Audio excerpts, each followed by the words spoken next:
Redes sociais e saúde mental. Esses dois temas estarão em pauta a partir de agora nesse programa especial da Band News FM neste fim de ano, virada de 2023 para 2024. Tem muita coisa para a gente olhar, né? Entender um pouco da dinâmica das redes, como isso afeta a nossa saúde. Eu trouxe aqui alguns dados para essa nossa conversa com convidados especiais que eu vou apresentar já já. Ouça essa, o governo americano emitiu um documento fazendo recomendações práticas para ajudar famílias vítimas do vício em tecnologia, em redes sociais, pessoal que fica ali no celular, na hora do jantar, nas interações cara a cara. São dicas básicas, mas que a gente praticamente não cumpre. Por exemplo, fazer refeições e reuniões pessoais sem estar com o celular nas mãos, sem nenhum dispositivo eletrônico, na tentativa de construir laços sociais e aproveitar melhor os momentos. A OMS, a Organização Mundial da Saúde, tem inclusive já uma classificação chamada Game Disorder, são distúrbios ligados a jogos eletrônicos, isso é uma condição mental. No Rio, a Universidade Federal do Rio de Janeiro criou um grupo de pesquisa que oferece um tratamento para consumo exagerado em tecnologia.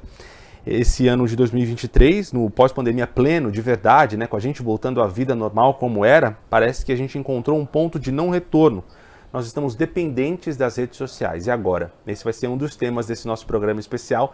Aqui no estúdio da Band News FM, eu estou com o Daniel Barros, psiquiatra, colunista, apresentador do programa Humanamente, e quem participa também à distância, mais perto aqui com a gente, usando a tecnologia, porque a tecnologia não é uma inimiga, muito pelo contrário, pode ser uma aliada. Jairo Bauer, também psiquiatra, especialista em sexualidade e colunista da Band News FM. Muito obrigado pela presença de vocês. Obrigado, Daniel, pela presença. Sempre um prazer a gente conversar sobre temas assim tão relevantes e conversar com o Jairo, um colega de tanto tempo na divulgação. Jairo, tudo bem?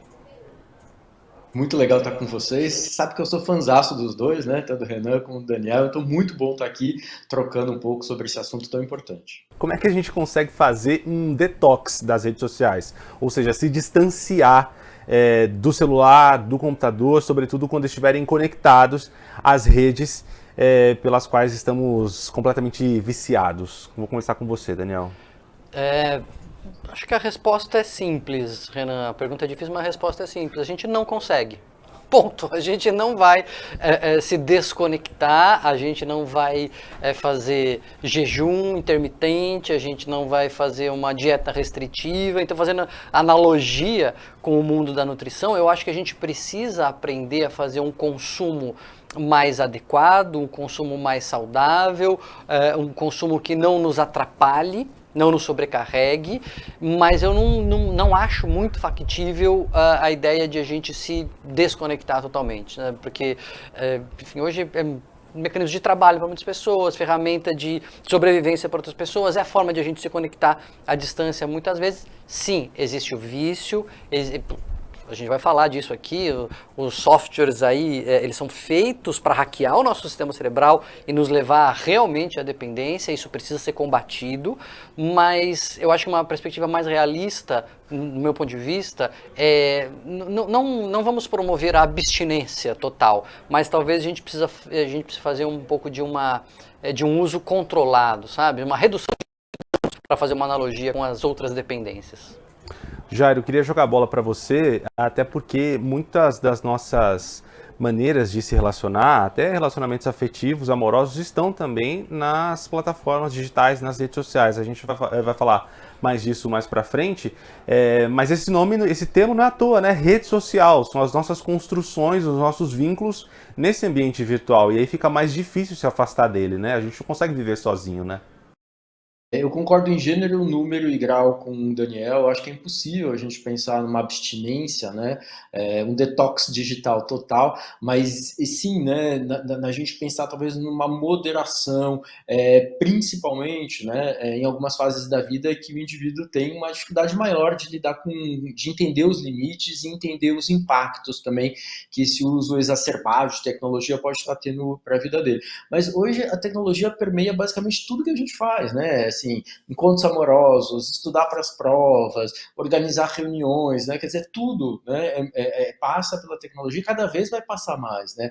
Então, eu acho que a gente precisa aprender né, a entender como a gente está se relacionando com ela. Eu gosto muito de falar dessa coisa da educação digital, né, da gente aprender ao longo do desenvolvimento da gente, da formação da gente, a lidar com tecnologia da mesma forma que a gente aprende, ou deveria aprender, né, a lidar com o meio ambiente, com sexualidade, enfim, e por aí vai, né. Então acho que é importante esse processo. A gente está falando de conexões com outras pessoas e também as redes sociais, a tecnologia, a gente usa esses caminhos para estabelecer relações de trabalho, né? Muita gente vai olhar, e se olhar no seu WhatsApp, as 3 principais conversas é muito capaz de ter ali a mãe, o namorado, a namorada e às vezes o chefe ou algum colega principal de trabalho com quem você conversa o dia inteiro. Como é que a gente faz essa educação levando junto com a gente essas pessoas do ambiente de trabalho, esse lugar?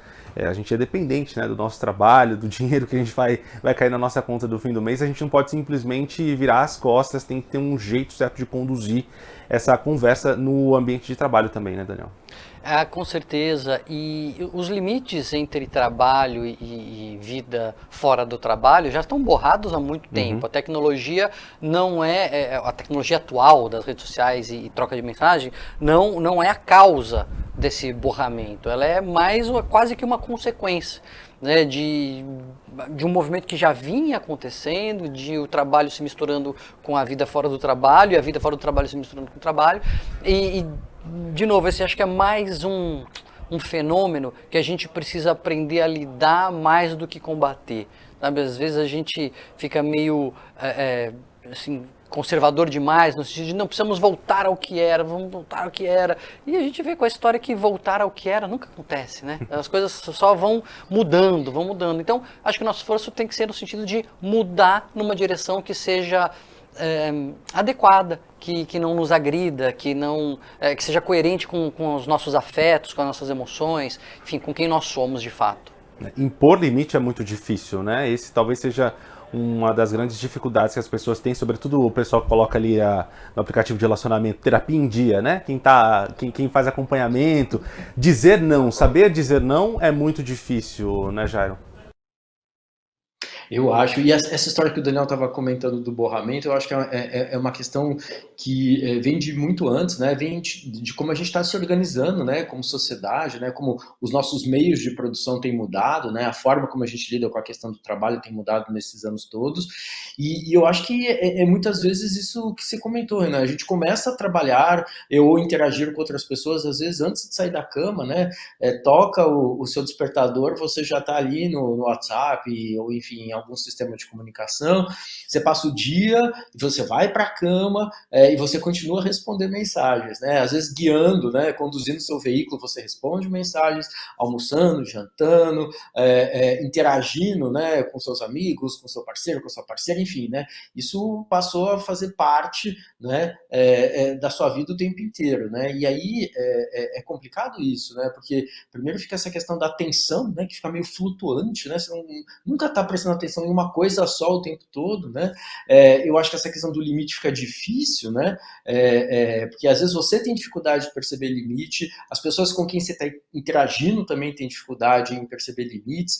A gente percebe algumas nuances, algumas mudanças nas empresas, né? Algumas empresas proíbem, né, os seus colaboradores, né, de começar a responder mensagens que têm a ver com o trabalho ou de continuar a responder mensagens que têm a ver com o trabalho, né, fora do horário de trabalho, mas isso ainda não é uma questão que você vê o tempo todo, né, ou na maior parte das empresas. Isso é mais uma exceção do que uma regra. Mas eu concordo com o Daniel, a gente tem que se adaptar às evoluções e tá em constante mudança, né? Assim, o que está acontecendo hoje, daqui a uma semana, 2 semanas, daqui a 2 meses já está diferente, né? Então, realmente é um processo que a gente tem que se adaptar na movimentação desse processo. A Organização Pan-Americana para a Saúde fez um apelo, pediu, nesse ano de 2023, que os países priorizem o tratamento para questões de saúde mental, colocar como prioridade na agenda política de 2024. Nas Américas, apenas 3% dos orçamentos de saúde dos países são alocados para a saúde mental. Em 2020, mais de 80% das pessoas com um problema grave de saúde mental, incluindo psicose, atenção para esse dado, não recebiam nenhum tipo de tratamento. É uma informação muito séria. Como buscar apoio para questões relacionadas à saúde mental? É isso que abre esse nosso segundo bloco desse programa especial no fim de ano da Band News FM. como buscar ajuda, como identificar, Daniel, o que a gente está sentindo, quem a gente tem que buscar, que tipo de profissional a gente tem que buscar? Eu acho muito importante esses dados que você trouxe, Renan, porque ele bate de frente com uma acusação que se faz muito da medicalização da sociedade, tudo agora é doença, ninguém mais pode nem olhar torto que já tem algum diagnóstico. Olha, 80% das pessoas que estão doentes não se tratam, não recebem tratamento. Tem muito mais gente precisando de tratamento sem receber do que gente recebendo tratamento sem precisar. Assim, o trabalho é gigantesco, né? Então, são duas coisas. Primeiro é a gente aprender a procurar o tratamento. E a gente sempre bate na tecla no Humanamente que é melhor, na desconfiança, procurar uma ajuda e descobrir que não precisava, do que precisar e descobrir que não procurou, né? Então, primeira coisa passa por essa autoavaliação, por esse olhar para dentro, para perceber eu não estou quem eu sou, eu não sou essa pessoa, eu estou diferente. E quando acontece isso, em outros órgãos, a gente não fica explicando, né? Nossa, meu braço ele tá torto, deve ser porque eu, sei lá, peguei um peso. Não, seu braço tá torto, você vai no ortopedista. Nossa, eu não tô enxergando direito, deve ser por causa da fumaça. Não, você vai no oftalmologista. Então, percebeu que não tá legal, que talvez não esteja bem, procura ajuda. E quem procurar, Renan? Quem você conseguir. Procura o psicólogo, procura o clínico geral, o médico da família, fala com o seu ginecologista, fala com o pediatra do seu filho, fala com o psicólogo da escola, fala com alguém, porque esta pessoa pode ser a primeira porta para depois, eventualmente, te dar um encaminhamento se for necessário. Então é olhar para dentro e desconfiou, procura alguém. Quem você conseguir. Jairo, muitas vezes a gente identifica nos nossos relacionamentos, né, com parceiros, com parceiras, que há alguma coisa errada.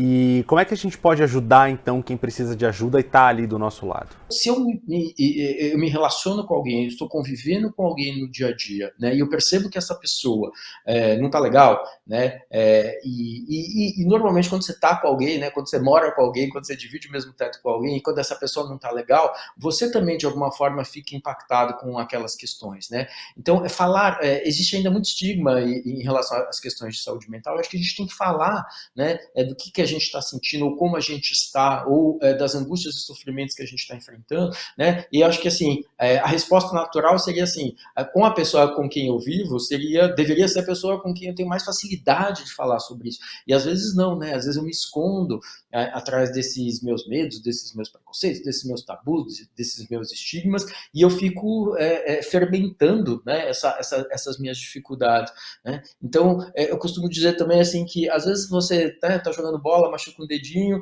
né? Vai lá pro ortopedista, faz o raio-x, põe uma tala, começa a tomar anti-inflamatório e tal, tira foto, né, da tala no dedo, põe na rede social para mostrar aquela tua situação, e com as questões de saúde mental é o oposto do oposto do oposto, né? Você vai escondendo, vai tentando jogar para baixo do tapete, e às vezes tem muita dificuldade de dividir isso com alguém, né? Então isso que o Daniel falou, assim, procure quem der, né? Eu acho que é uma informação super importante, né? E antes de você chegar no serviço de saúde, às vezes você percebe essa dificuldade, compartilhe isso com quem está do teu lado, porque muitas vezes o teu parceiro, a tua parceira, o teu filho, o teu pai, né, o teu amigo pode facilitar o teu acesso a um serviço de saúde mental, principalmente se você está num momento de paralisia, né, por conta do teu sofrimento, da tua angústia.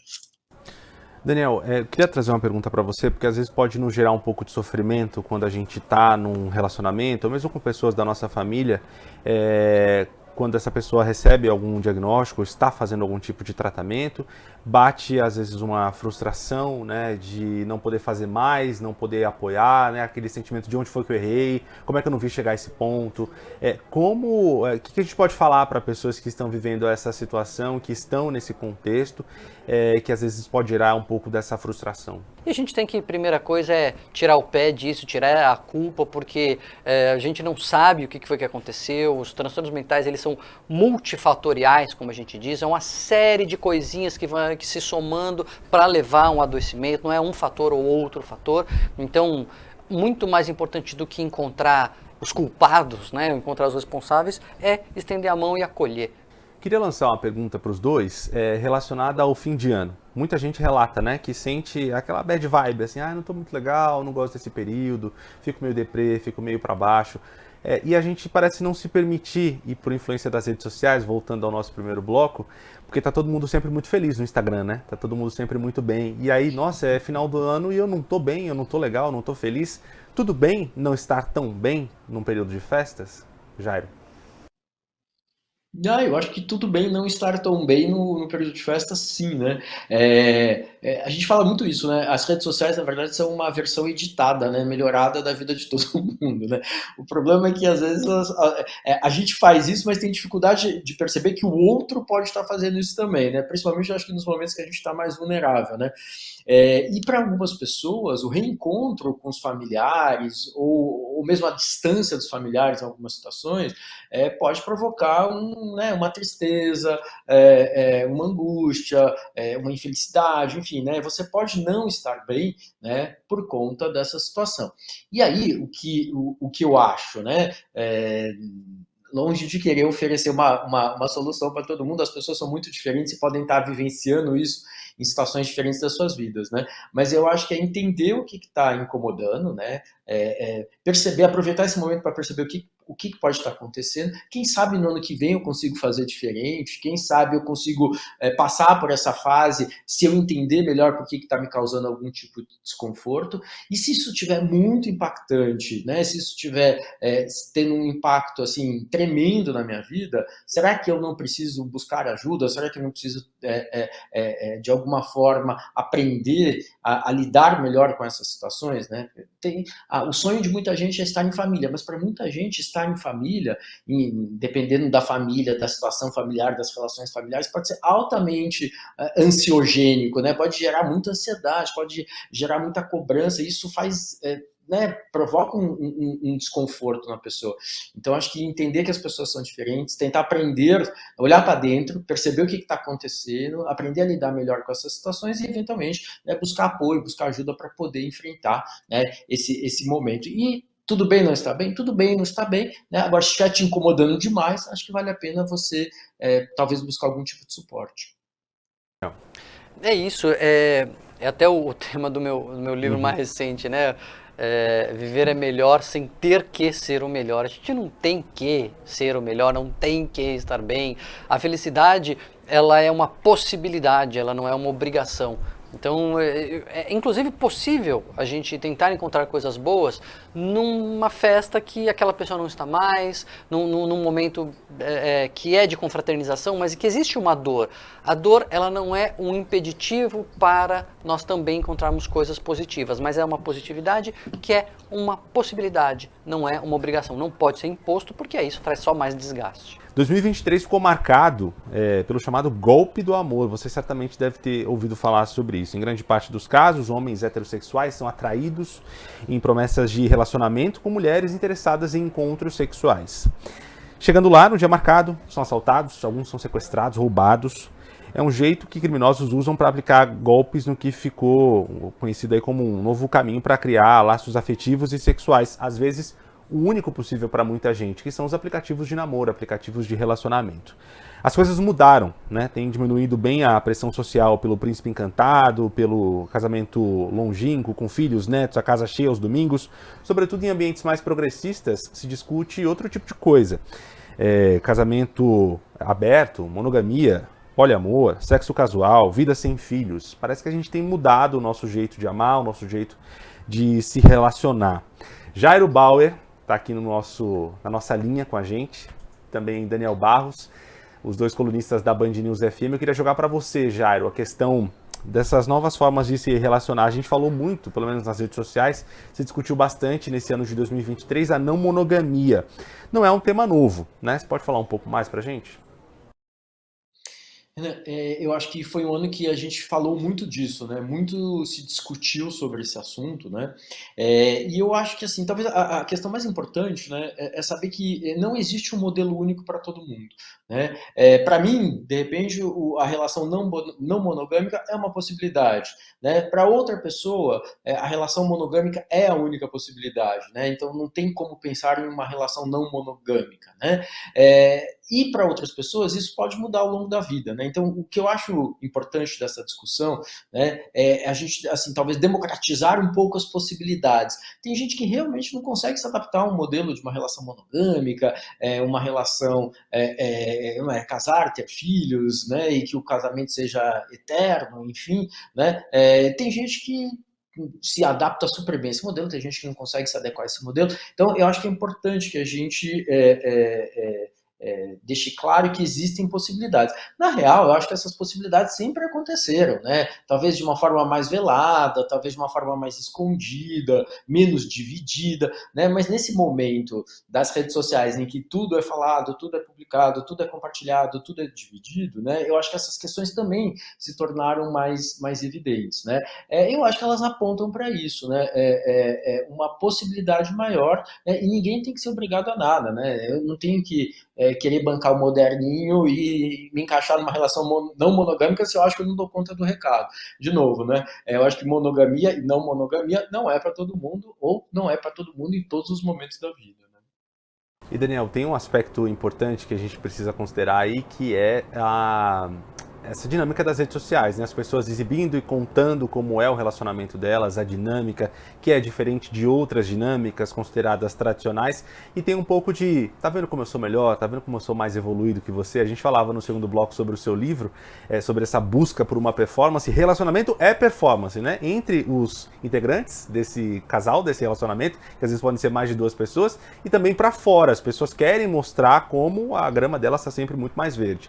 Pode falar um pouco dessa busca por essa performance nos relacionamentos? Um dos grandes problemas das redes sociais, ela tem alguns grandes problemas, mas um dos grandes problemas é esse estímulo à sinalização de virtude. Né? Assim, o que eu acredito, eu vou lá, eu levanto com uma bandeira e não basta só eu mostrar, eu estou mostrando e mostrando como eu sou melhor do que você. Não é só nem que a minha ideia é melhor. Porque às vezes né? Sei lá, você pode estar discutindo ali, sei lá, democracia e autoritarismo, e a gente, como sociedade, acha que a democracia é melhor, e alguém está defendendo a democracia, tá vendo como eu sou uma pessoa melhor do que você? Então, peraí, a sua ideia, nesse aspecto, é melhor. Pode ser que você seja um democrata e abuse da sua esposa, sei lá, né? Então, de novo, é a redução das pessoas a um parâmetro. Ou ao que eu defendo, ou ao quanto eu ganho, ou ao carro que eu dirijo, ou ao como eu me relaciono. E aí você sinaliza aquilo como uma virtude para mostrar como eu sou bom. E isso acaba com o diálogo, né? Acaba com a possibilidade de diálogo. Porque se alguém diz assim, não, olha, eu sou melhor porque eu sou mais evoluído, porque eu tenho um relacionamento aberto. E outro diz, não, eu sou melhor porque eu tenho uma noção de família que é mais tradicional, então tenho mais moral. Acabou, você não vai conversar, porque um está falando que é melhor que o outro e que o outro é ruim. Não é? Então a gente tem que, acho que, baixar as armas e sinalizar menos virtude, ser mais humilde nesse sentido, né? Então, assim, cara, esse aqui é o meu modelo, isso aqui é o que eu gosto, o que é que você gosta aí? Vamos tentar conversar, né? Tem um aspecto muito interessante que são as sinalizações e uma nova comunicação a partir das redes sociais, né? Então eu falava no começo desse nosso último bloco sobre os aplicativos de relacionamento. Então, às vezes, aqui, o like, né? Tem o Tinder, por exemplo, tem um super like, a pessoa que dá aquele coraçãozinho, aquele mega coração, e ela passa a ter contato com você, ela passa a conversar com você. O Instagram, que muita gente diz que é o novo Tinder, onde as pessoas conversam e trocam emojis, trocam figurinhas, e as figurinhas representam coisas. A gente fica atrelada a uma comunicação que é quase não verbal, às vezes por imagens, por figuras, e também pela falta de resposta. Tem um termo específico chamado ghosting, né? Que é quando alguém para de te responder, não te dá mais trela, não te dá mais resposta, a falta de resposta com um peso muito grande. Quando a gente é ignorado no WhatsApp, por exemplo, a gente fica às vezes muito mal, fica refletindo, tentando entender o que aconteceu. As redes sociais colocaram uma nova dinâmica nos relacionamentos. Como é que a gente pode trazer de volta os diálogos para a linguagem que a gente conhece? Como é que a gente pode não se afetar tanto por essas emoções que as redes sociais nos proporcionam, hein, Jairo? Eu acho que essa é uma das perguntas mais difíceis do papo de hoje. É complicado, né? Porque é, as formas de se relacionar com o outro, as formas de foram afetadas profundamente, estão sendo afetadas por essas interações digitais, né? Os aplicativos de encontro que aproximam as pessoas e mostram quem está perto e quem está afim da mesma coisa, né? O Tinder e outros tantos, as próprias plataformas digitais ou redes sociais mais convencionais, né? Instagram, Facebook, em que as pessoas interagem, gostam, mandam fotos, enfim, né? Isso impacta, né? E tem mudado a forma como as pessoas se relacionam, e é muito difícil você não ficar vulnerável a essas questões, né? Se você está aberto a um relacionamento, está buscando um relacionamento, né? E alguém se oferece ou se mostra como uma possibilidade, né? E você investe nessa história e você se envolve emocionalmente nessa história, né? O risco, né, de você tomar um ghosting e sofrer muito por conta desse envolvimento é concreto, é real, né? Quer dizer, o sofrimento é real, a angústia é real, né? Talvez a tua produção, né, de emoção, o que você imaginava que ia acontecer, né, as suas projeções desse relacionamento, talvez foram, né, distorcidas ou de alguma forma modificadas pelas interações digitais. Agora, a gente está sujeito a tudo isso, né? Então, eu acho que da mesma forma que quando você conhecia alguém fora das redes sociais, né, você podia se iludir, nas redes sociais você também pode se iludir. E talvez se iludir com uma facilidade maior, já que os vínculos são menos concretos, os vínculos ainda são mais distantes, você muitas vezes está numa fase de aproximação, né? Para se apaixonar por alguém você não depende da outra pessoa, né? Basicamente é uma produção sua, né? A paixão é uma produção muito pessoal da gente. Então eu acho que a gente tem que começar a entender o impacto que isso tem na vida da gente, entender que a gente pode sim, né, estar sujeito e se vulnerabilizar nesses momentos e aprender a lidar com eventuais frustrações ou sentimentos, né, emoções negativas que podem aparecer quando você leva um ghosting, por exemplo, né? Olha, acho que nessa conversa que a gente teve aqui há boas pinceladas para a gente induzir conversas nessa virada de 2023 para 2024. Você está ouvindo esse programa aqui na Band News FM, no Dial, pode também acompanhar nas nossas redes sociais, no YouTube, mandar esse link para quem você quiser e iniciar uma boa conversa para ter um ano de 2024 melhor. Quero agradecer demais ao Dr. Daniel Barros, psiquiatra, colunista apresentador do Humanamente, e também Jairo Bauer, também colunista da Band News FM, psiquiatra especialista em sexualidade. Muito obrigado, que a gente possa ter outras boas conversas também no ano de 2024. Até uma próxima. É isso. Valeu, Feliz ano novo e muitos aprendizados pra gente. É isso. Tchau, gente.